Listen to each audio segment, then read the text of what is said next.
지금 이 순간을 살아라. 에크하르트 톨레.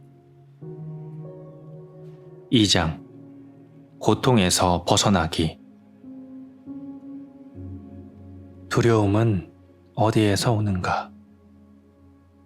질문. 당신은 두려움이란 우리가 기본적으로 갖고 있는 감정적 고통의 일부라고 말했습니다. 두려움은 어떻게 생길까요?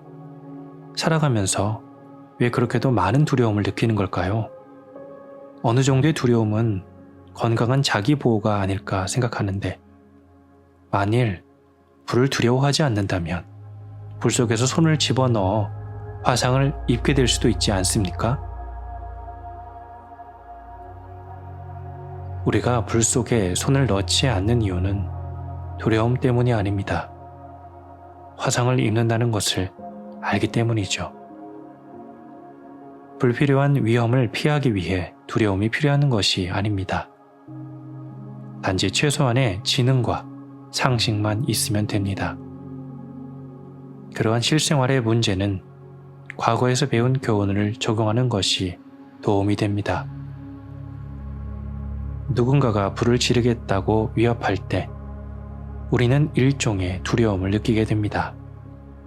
이는 단지 위험으로부터 본능적으로 움츠러드는 것이지 여기서 이야기하는 심리적인 두려움은 아닙니다. 심리적인 두려움은 구체적이고 즉각적인 위험과는 구분됩니다. 그것은 불안, 근심, 초조, 긴장, 공포, 증오 등의 모습으로 찾아옵니다. 이런 심리적인 두려움은 지금 일어나고 있는 일에 대한 것이 아니라 장차 일어날지도 모를 일에 대한 것이기 십상입니다.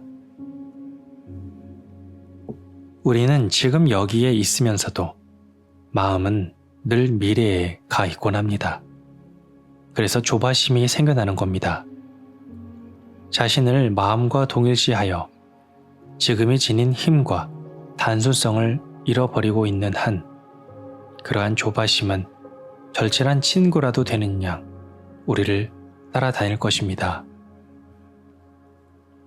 우리는 지금 이 순간에 대해서는 언제나 대처할 수 있습니다. 하지만 마음이 만들어낸 미래에 대해서는 어떻게도 손을 쓸 수가 없습니다. 게다가 자신을 마음과 동일시하는 한 앞서 지적한 바와 같이 에고가 우리의 삶을 좌우하게 됩니다. 에고는 원래가 헛개비나 다름없기 때문에 교묘한 방어 전략에도 불구하고 매우 연약하고 불안하며 스스로 끊임없이 위협을 받고 있다고 느낍니다. 겉보기에 매우 자신감이 넘치는 에고라 할지라도 마찬가지입니다. 감정이란 마음에 대한 몸의 반응이라는 점을 상기하십시오. 마음에 의해 만들어진 에고가 우리 몸을 향해 끊임없이 내보내는 메시지는 어떤 것일까요? 바로 자신이 위협받고 있다는 위기의식입니다. 이런 메시지를 계속 받다 보면 어떤 감정이 들겠습니까? 그것은 두말할 나위 없이 두려움입니다. 두려움에는 여러 가지 원인이 있는 것처럼 보입니다. 상실에 대한 두려움, 실패에 대한 두려움, 상처 받는 것에 대한 두려움.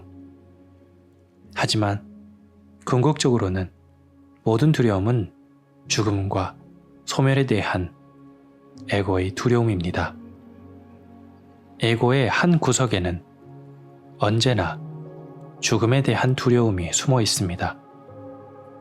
마음을 자신과 동일시하는 상태에서는 죽음에 대한 두려움이 삶의 구석구석에 영향을 미칩니다. 누구라도 내가 옳고 남이 그르다고 주장할 수는 있습니다. 그것은 흔한 일입니다. 하지만 겉보기에 지극히 정상적인 이런 일조차 실은 죽음에 대한 두려움에 뿌리를 두고 있습니다.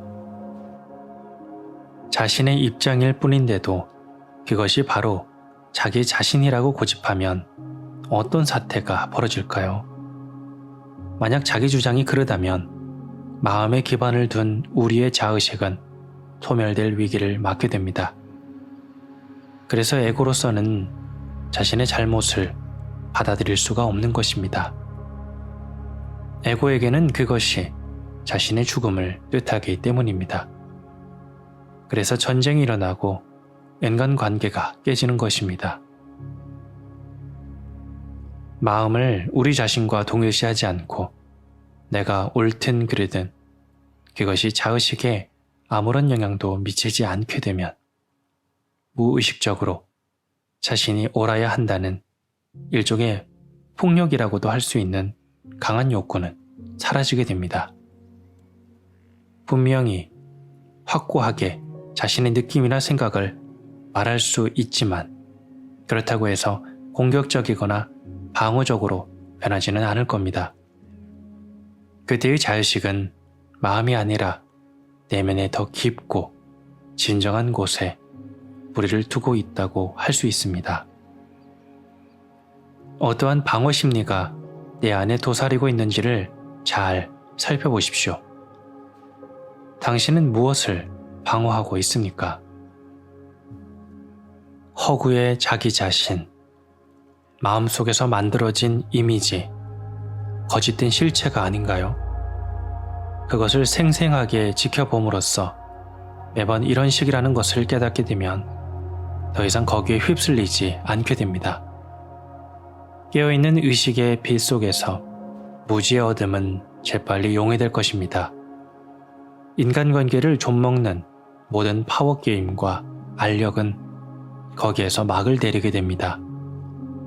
다른 사람을 지배하려는 욕구란 힘을 가장하고 있는 연약함입니다.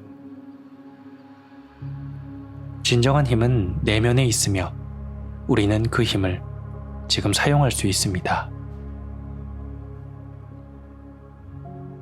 마음과 동화된 채 자신의 진정한 힘, 존재에 깊이 뿌리내린 자기 자신과 연결되지 못한 사람에게는 늘상 두려움이 따라다닙니다.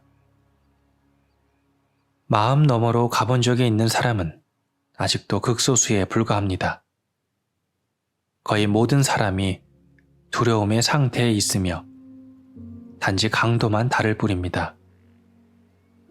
한쪽 끝에는 조바심과 불안이, 다른 쪽 끝에는 이유를 알 수 없는 불편함과 위기감이 있는 저울을 오락가락하고 있는 것입니다.